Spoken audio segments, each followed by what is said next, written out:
The zip tie snapped around Iris Baker's wrists before she could scream. 1 second she was speed-walking down a rain-slicked Seoul backstreet, overnight bag bouncing against her hip, heart hammering with the specific panic of a woman who had just made an irreversible decision. The next, a black van had mounted the curb beside her, a door had swung open, and 2 men in dark jackets had plucked her off the pavement like she weighed nothing. She screamed then, loudly. Impressively, actually, for someone so thoroughly winded. Nobody came. The van smelled like leather and cigarettes, and the particular coldness of men who did this for a living. Iris pressed herself against the door and stared at the 2 men sitting across from her, who stared back with the bored professionalism of people on a Tuesday shift. "Who are you?" she demanded. Her voice came out steadier than she felt, which she chose to count as a personal victory. "Where are you taking me? I am a British citizen, and I have rights, and I want you to know that my emergency contact is a very large man named Dealey who boxes competitively." "Quiet," said the one on the left. "Excuse me." "Quiet," he said again, with the exhausted patience of someone who had said it many times tonight. Iris pressed her lips together. She looked down at the zip tie. She looked back up. She was going to survive this. She was going to survive this because she had moved to Seoul alone at 27 with 400 pounds, a portfolio of recipes, and nothing but stubbornness holding her together, and she had not come this far to be undone by a man who told her to be quiet in a kidnapping van. But first she needed to understand what had happened tonight. She needed to trace it back to its beginning, to the exact moment Iris Baker's life had jumped the rails, and she knew, she had always known, even when she was ignoring it, that it traced back to Park Hyun-soo. Hyun-soo, who was charming. Hyun-soo, who always knew the right restaurant. Hyun-soo, who had told her 3 hours ago, standing in his perfectly pressed shirt with his perfectly apologetic eyes, that he had borrowed money from people he shouldn't have and given them her name as insurance, and that she needed to hide somewhere because they were coming tonight, and that he was sorry. He was so sorry, Iris. She had left before he finished the sentence. She wasn't hiding. She was leaving Seoul entirely. Going to Busan, going to the airport, going anywhere that wasn't here. She'd grabbed her overnight bag, booked a ticket from her phone while walking, and made it exactly 4 minutes before the van found her. And now, here she was. She took a slow breath. "At least tell me which faction you're with," she said, because she had lived in Seoul long enough and dated badly enough to know the landscape. "Because if you're with the Jong crew, I need you to know I have absolutely nothing to do with Park Hyun-soo's financial decisions." Both men looked at her sharply. The one on the right spoke into his earpiece in rapid Korean. She caught 3 words. She wished she hadn't. The van changed direction. If you have ever wondered what the home of a man completely unbothered by human warmth looks like, Iris thought, as she was walked through the front doors, it looks like this. The compound was enormous and pale and lit with the kind of cold architectural lighting that belonged in galleries, not houses. Everything was expensive. Everything was deliberate. There was not a single object in the entrance hall that existed for comfort. No throw pillows, no clutter, no sign that anyone had ever sat down and exhaled here. She was brought to a sitting room, told to wait, and left alone. The 2 men closed the door behind them. Iris stood very still in the middle of the room and listened to the silence settle. Then she sat down on the edge of a white sofa that almost certainly cost more than her rent, looked at the zip tie on her wrist, and began thinking. She was thinking so hard she almost missed the looseness of it. She looked down, looked up, looked down again. It was loose. Not dramatically, not fall off the wrist loose, but whoever had applied it had done so quickly, and they had not applied it well. Iris was not a large woman. She had, in fact, been told her whole life that she had small hands, which she'd always considered an insult to her knife skills, but which now felt like a gift from a merciful God. 7 minutes later, during which she contorted herself into 3 positions she would never speak of again, her wrists were free. She dropped the zip tie on the white sofa. She looked at the door. She looked at the room. She walked to the door and listened. Footsteps in the corridor, steady, patterned. A guard rotation she couldn't predict yet. She walked away from the door. She walked to the window, alarmed. She could see the sensor strip from here. She walked away from the window. She found the kitchen. Of course she found the kitchen. It was like a compass needle. Iris Baker, in any building, in any condition, in any level of personal crisis, would find the kitchen. It was the first thing she looked for in every new space. It was the only room that ever made immediate sense to her. She pushed open the door and stopped. It was beautiful. Even in her current state, she could acknowledge that. Professional-grade stove. An island long enough to prep a full service. Knives in a magnetic strip that made her chest ache slightly. She crossed the floor and opened the fridge. It was stocked the way a fridge was stocked by someone who understood logistics, but not meals. Everything vacuum sealed, perfectly organized by category, not a single leftover container, not a half-used tin of anything, not one spontaneous purchase, just precise, joyless provision. "This man eats like a serial killer," Iris said to no one. She opened the pantry, and there, stacked with the same cold precision, was a collection of ingredients that stopped her mid-breath. Gochujang, doenjang, Korean chili flakes, 3 varieties. Then, on the lower shelf, tucked between a bag of arborio rice and a tin of coconut cream, palm oil, a full bottle, good quality, crayfish powder, uziza leaves, dried. Iris stood in the pantry doorway for a long moment. She tied on an apron she found hanging by the door. She didn't examine why she did it. She didn't examine any of what happened next, because examining it would have required logic, and logic had left her approximately 4 minutes into the van ride. She stress cooked. Specifically, she made jollof rice. Her mother's recipe, the one she had been making since she was 9 years old and anxious, which had been often. The one that required enough active attention to silence everything else in her head. She found Scotch bonnet in the freezer, which she took as a personal sign. The tomatoes were fresh and good. She moved through the kitchen with the muscle memory of 1,000 meals and didn't think about the van or Hyun Soo or the fact that she was in a criminal compound with no phone and a free pair of wrists. She was mid-stir, muttering about the audacity of a kitchen that stocked saffron, but had required her to dig through a freezer for basic pepper when the door opened. She turned around. 2 men stood in the kitchen doorway. One was clearly security, broad, positioned slightly behind, hand near his side. The other was not. The other was the kind of man you looked at and immediately understood why rooms went quiet when he entered. Tall, dark suit, no tie. A face that had been handsome once and had been refined by something colder into something more dangerous. He looked at her with eyes that gave away nothing, processed everything, and decided things at a speed that felt almost insulting. He looked at the pot.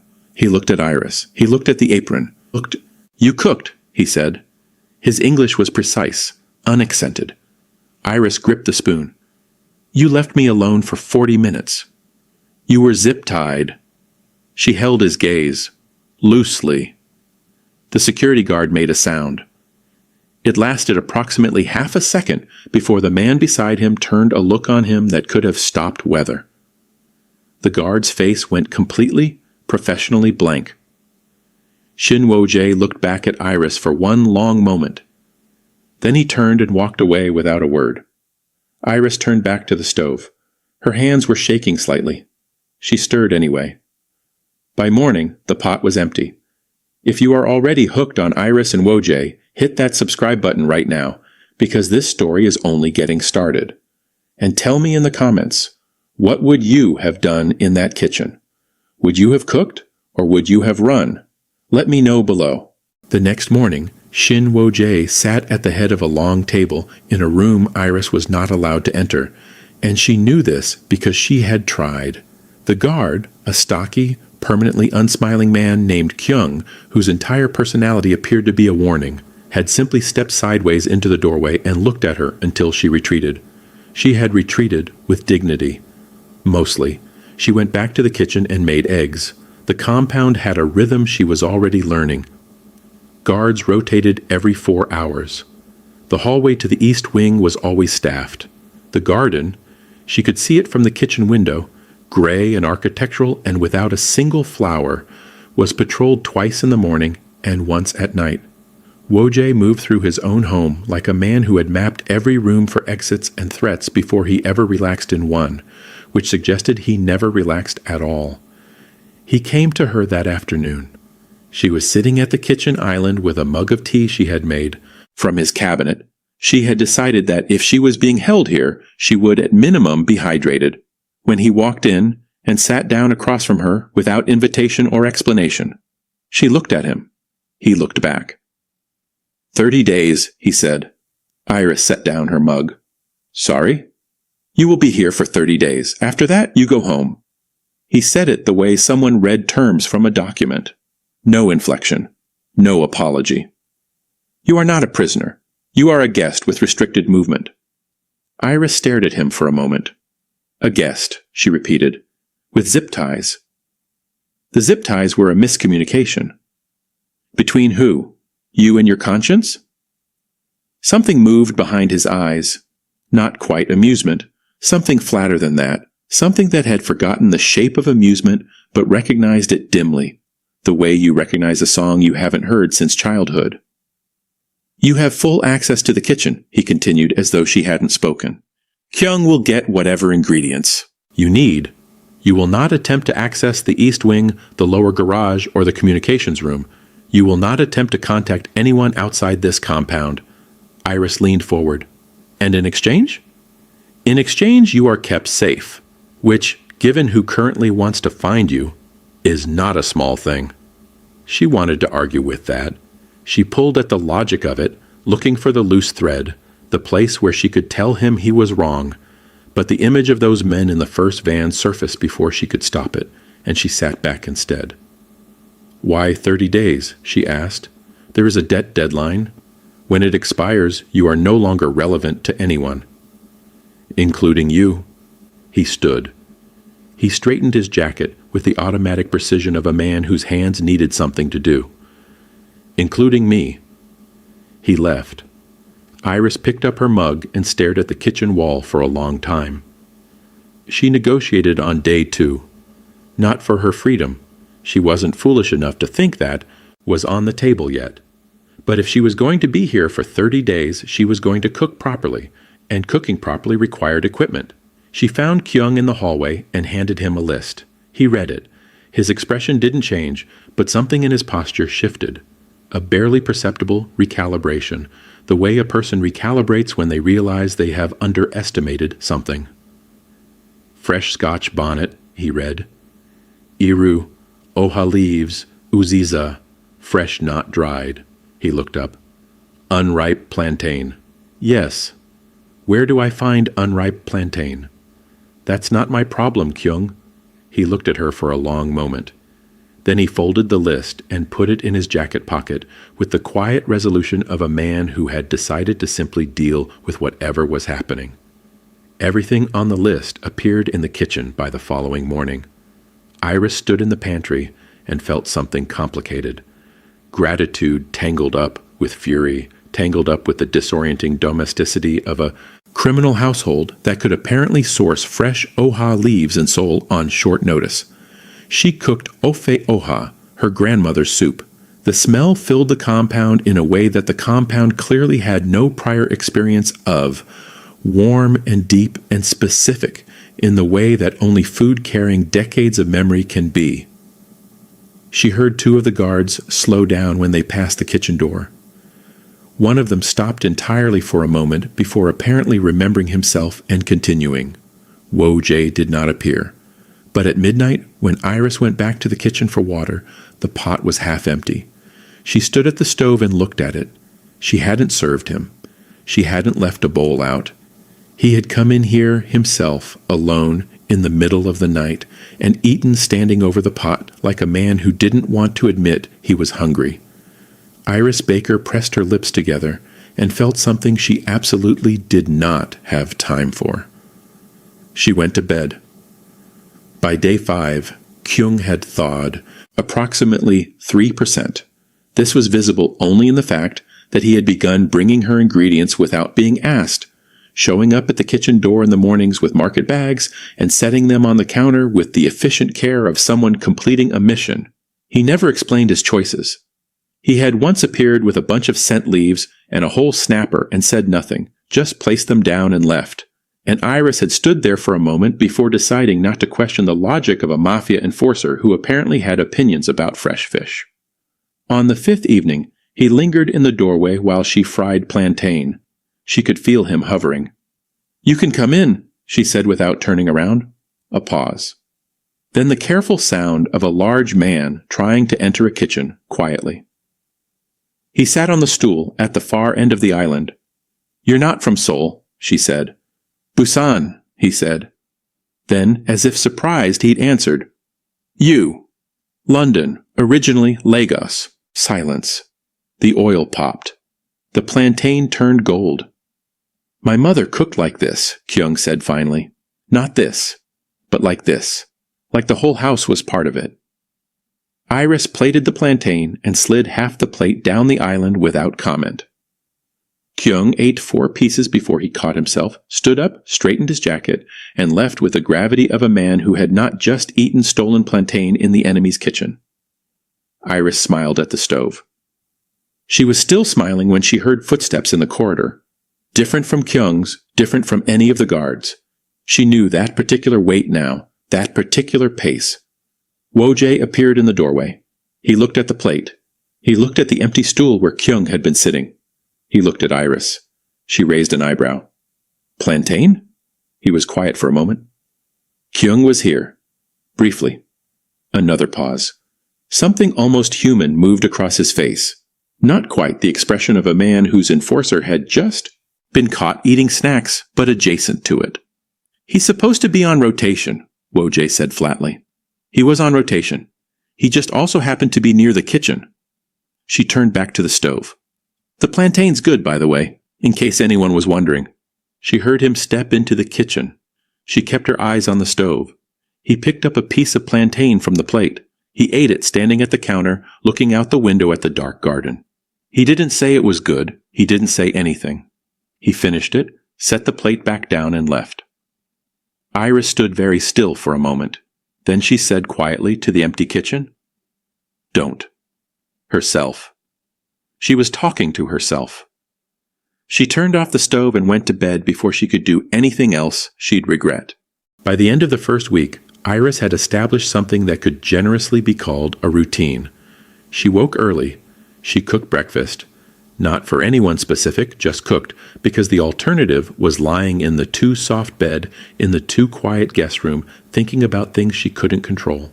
She spent the mornings in the kitchen and the afternoons reading from a shelf of books she'd found in the sitting room, most of them in Korean, 2 of them in English, one of which was an annotated guide to corporate mergers that she read out of pure desperation. She cooked again in the evenings. She went to bed. It was, structurally, not so different from her life before the van, which said something either about the van or about her life before it, and she chose not to examine which. What changed in the second week was the doorway. It started on a Tuesday. She was making doenjang jjigae. She had found the ingredients and decided if she was cooking in Korea, she should cook Korean at least sometimes. When she became aware of a presence at the kitchen door, she didn't turn around. She kept stirring. The presence stayed. 5 minutes. 10. She plated the jjigae, sat at the island, and began to eat. The presence remained in the doorway with the careful stillness of someone trying to be undetected, which, given that Shin Wo-Jae was 6 feet of controlled intensity, was not entirely successful. "You can come in," she said, the same way she'd said it to Kyung a week ago. A longer pause than Kyung's. Then he came in. He didn't sit. He stood at the far end of the counter with his arms folded and watched her eat with the expression of a man attending a meeting he hadn't agreed to. Iris decided, in that moment, to simply start narrating. "This is doenjang jjigae," she said conversationally, gesturing with her spoon. "Fermented soybean paste, tofu, zucchini, anchovy stock. It's the kind of food that feels like someone is taking care of you, even if no one is. She paused. I added a little uziza leaf. Don't tell anyone. Silence. The uziza gives it a slight bitterness, cuts through the richness. My mother used to add unexpected things to Korean dishes when we were in London. She said flavor had no passport. She looked up. He was watching her with an expression she couldn't fully read.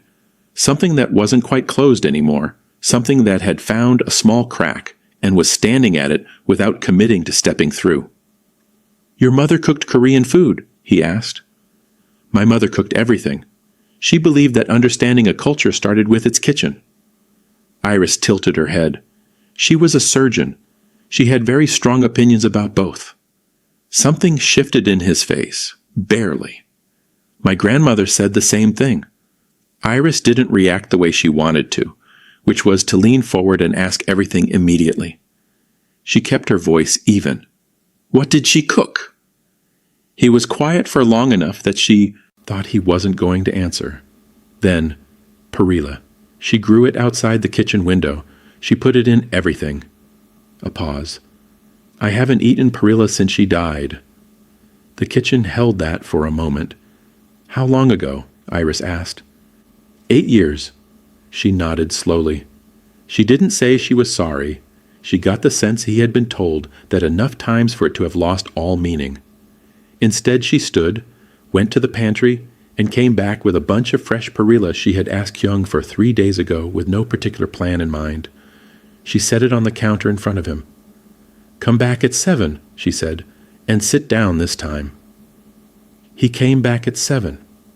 He sat at the island, not at the far end, closer to the middle, and watched her make samgyeopsal with perilla wraps. She cooked without performing it, without the narration this time, just moved through the kitchen the way she always did when the food mattered. He watched with the focused attention of a man who studied everything, and she had the distinct and slightly uncomfortable sense that he wasn't just watching the food. They ate across the island from each other. He told her about his grandmother, a small woman from Jeonju who had kept a garden the size of a postage stamp and treated it like a kingdom, who had fed half the neighborhood regardless of whether she could afford to, who had held his face in her hands when he was 7 years old and told him he had her eyes, which he'd always considered a strange thing to say about eyes that everyone else found frightening. Iris told him about her mother's kitchen in Lagos. The chaos of it, 5 people, a small space, the radio always too loud, pepper soup on Sundays that you could smell from the street, the way her mother moved through it like a conductor, everything happening at once, nothing ever burnt. They talked for 2 hours. At some point she registered that he had stopped sitting like a man at a meeting and had settled. Just slightly, barely perceptible unless you were watching, into something closer to a person who was simply present somewhere. She registered it. She filed it away. She did not touch it. When he left, he paused at the kitchen door. He didn't turn around. He said, "The perilla was good." Iris looked at the empty plates. "Your grandmother had good taste." He left. She sat in the kitchen for a long time after that, very still, listening to the compound settle around her. Don't, she told herself again. She was getting less convincing. 3 days later, the AfroKorean appeared. Iris walked into the kitchen on a Thursday morning, and it was simply there. Sitting on the counter beside the stand mixer, still in its professional packaging, a small card tucked under the base that said absolutely nothing because there was no card, just the machine. She stood in the kitchen doorway in her socks and stared at it. A AfroKorean. A professional-grade AfroKorean, the kind that cost more than most people spent on kitchen equipment in a year, the kind Iris had been quietly, privately saving toward for 2 years.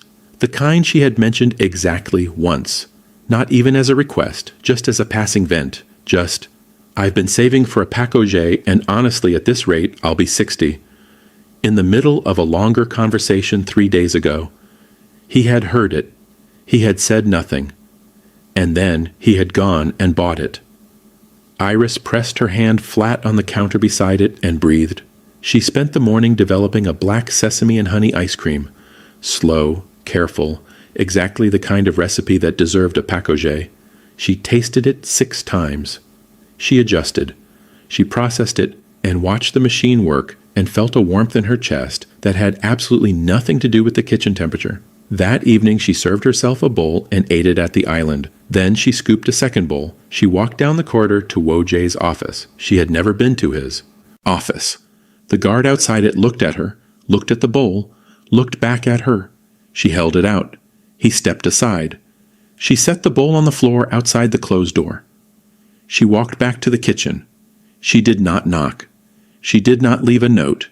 She did not say a word to anyone about it. In the morning, the bowl was outside the kitchen door, washed and dried, and returned with the care of someone who understood that some things didn't need to be spoken to be understood. Iris picked it up and held it for a moment. Stop, she told herself. Her hands weren't listening. The problem with feelings, Iris Baker had always maintained, was that they were profoundly inconvenient and almost never arrived at a reasonable time. She had feelings at 14 during a maths exam. She had feelings at 23 in the middle of a catering job for a wedding, where she was also the one who'd introduced the couple. She had feelings now on day 17 of being held in a criminal compound in Seoul for the man who had put her here. She became aware of it the way you become aware of a leak, not all at once, but incrementally, each small sign ignorable until the ceiling came down. It was the Perilla conversation. It was the pakojé. It was the way he sat at the island now, not stiffly, not like a man attending a meeting, but with a looseness in his shoulders that she suspected nobody else in this building had ever seen. It was the fact that he had started coming to the kitchen without reason, without the pretense of passing through, just arriving and sitting and existing near her in a way that felt dangerously like choice.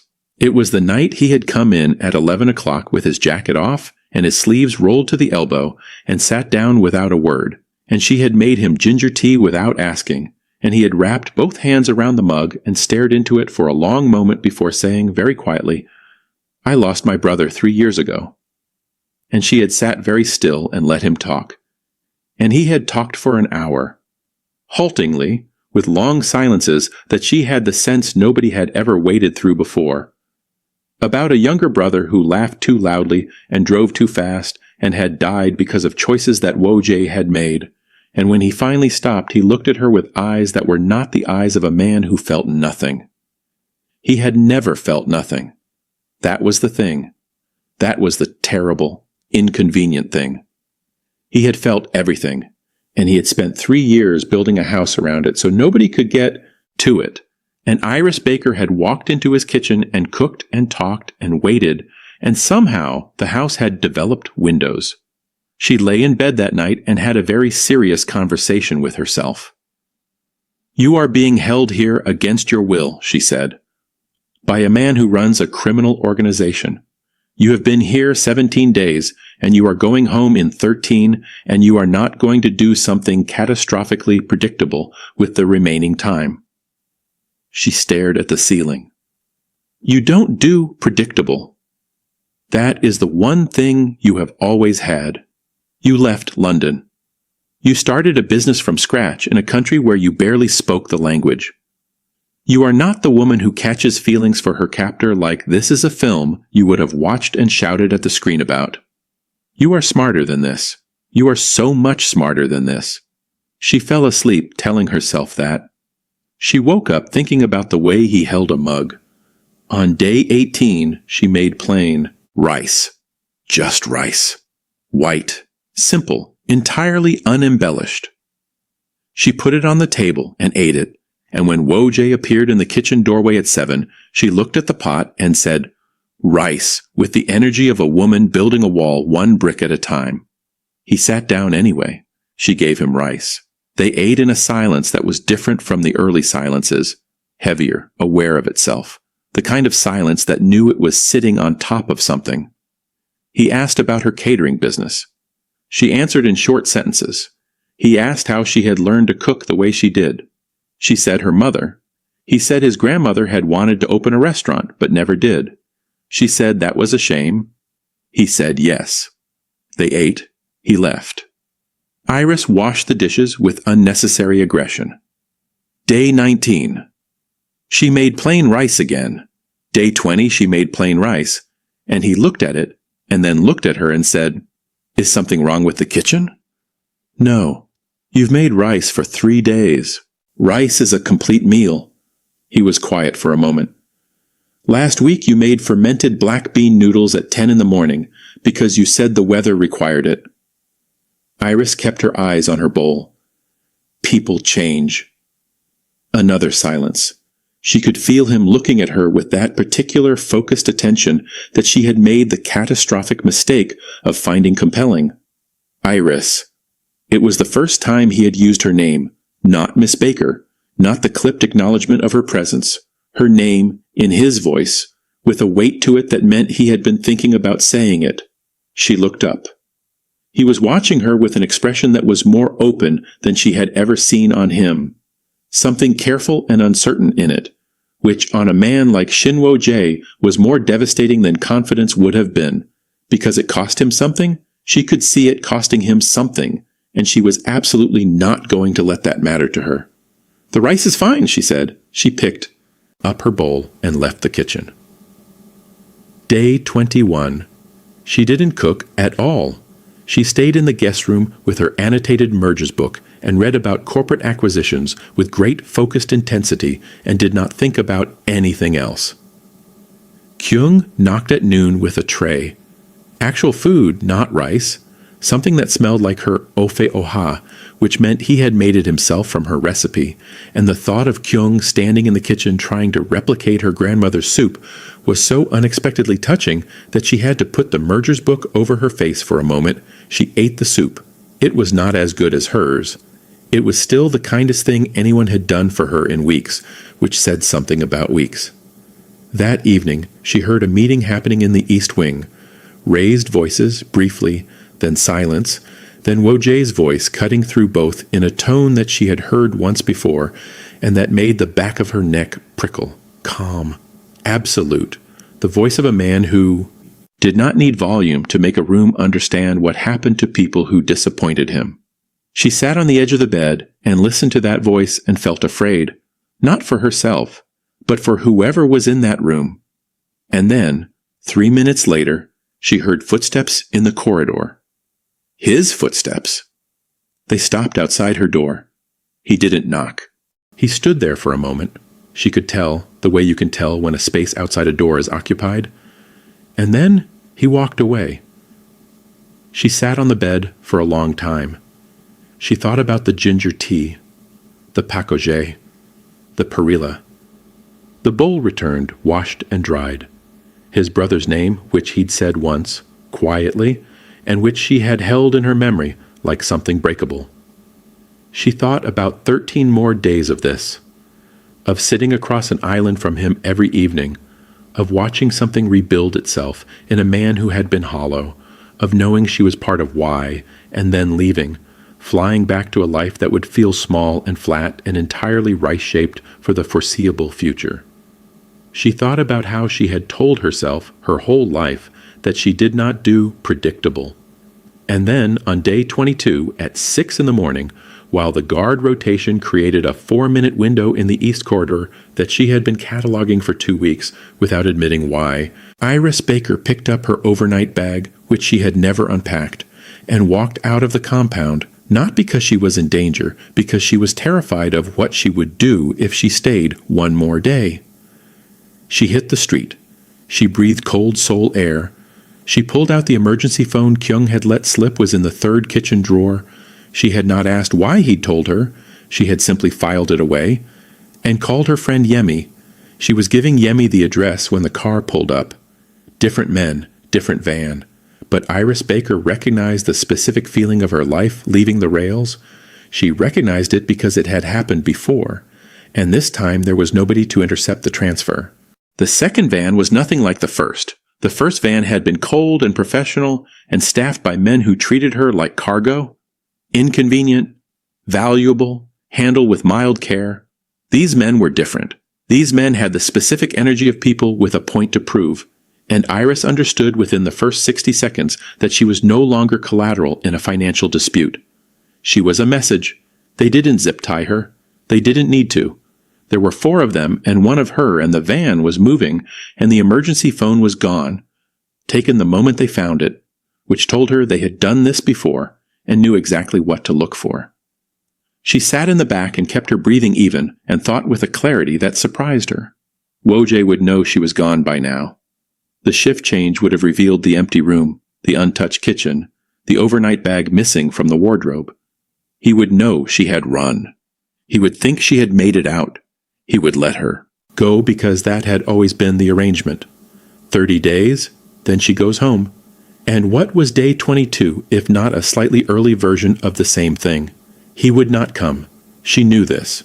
She repeated it to herself with the firmness of a woman trying to construct a logical foundation under a moment of pure fear. He would not come.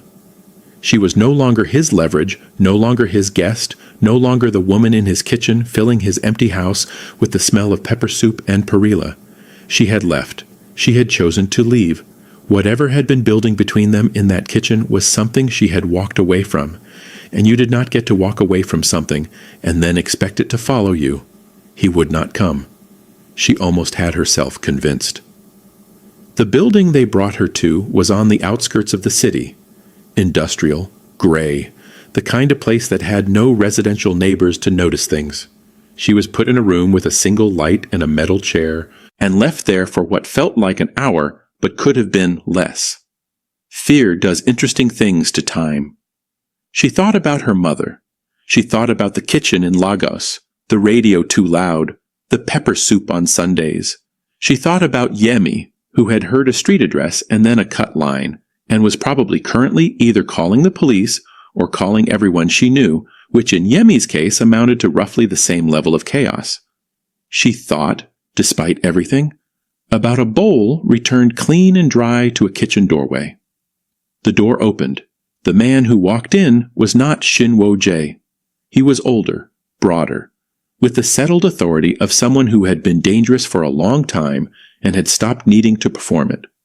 He looked at Iris with the calculating attention of a man doing arithmetic. "Park Hyun-soo's girl," he said.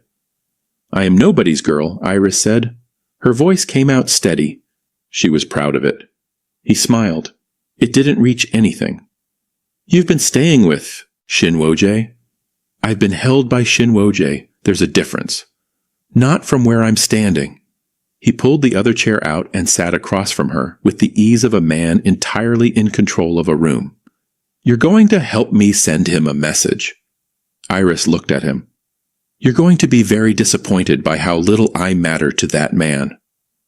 The words landed strange in her own mouth. True and not true simultaneously, and she was tired of not knowing which. The man studied her for a moment. Then he said, "We'll see," and stood and left, and the door closed again. Iris sat in the metal chair and breathed. She heard him before she saw him. Not shouting. Wo-Jae did not shout. She knew that now. She had come to understand that the quieter he became, the more dangerous the temperature in a room, but the particular quality of a building that had been interrupted at its foundations. Raised voices that weren't his. A sound that stopped very suddenly. Footsteps. The doctor opened. He stood in the doorway in a dark jacket with his collar open and an expression on his face that Iris had never seen before. Something stripped of all the careful architecture, something that had been running and hadn't stopped yet, even though the running was over. He looked at her. He looked at the chair. He looked at her wrists. Untied. She was fine. She was completely fine.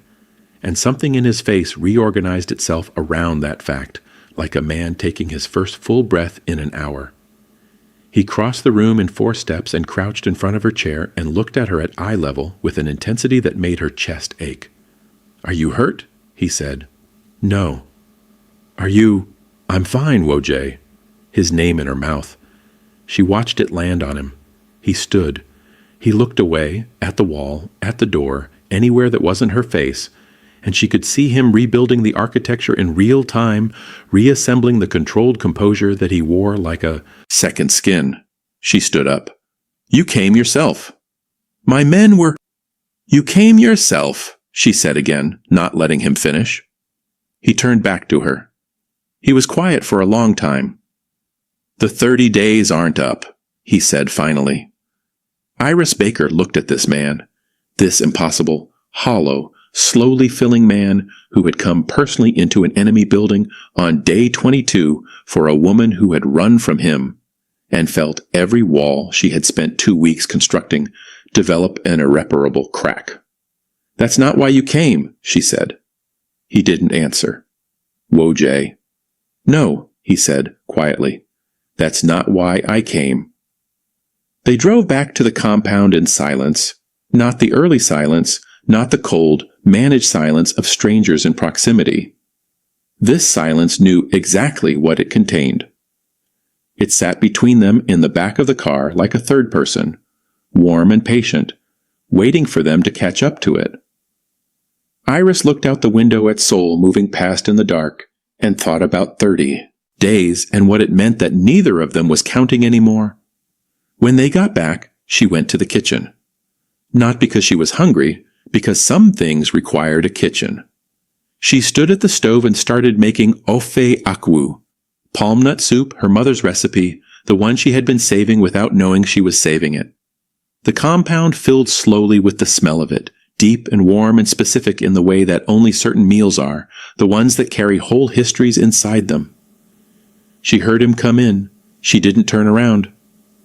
He sat at the island. She cooked. He watched.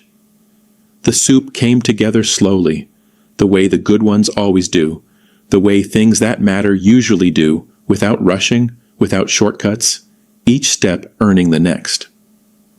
When it was ready, she plated 2 bowls and set one in front of him, and sat across the island, and they ate together in the silence that had stopped being empty. At some point he said, "You came back. You left me alone in a kitchen. Again," she said. "What did you expect?" He looked at her with something in his eyes that was warm and careful and entirely new on him, like a room in the house finally unlocked and opened to light. She looked back. Neither of them said anything else. They didn't need to. Outside, Seoul moved through its night, loud and bright and indifferent to the small significant thing happening in a kitchen at the edge of the city, where a man who had stopped feeling was feeling again, and a woman who didn't do predictable had done the most human, inevitable, breathtaking thing there was. She had stayed. And that is the end of their beginning. If this story wrecked you in the best possible way, subscribe right now because there are more Afro-Korean love stories where this came from. And they are only getting better. Share this with someone who needs a new obsession. Drop a like so more people find this channel, and tell me in the comments, did Iris make the right choice staying? And what do you think happens on day 30 when the deadline finally arrives? I want every theory, every thought, every feeling. Leave it all below.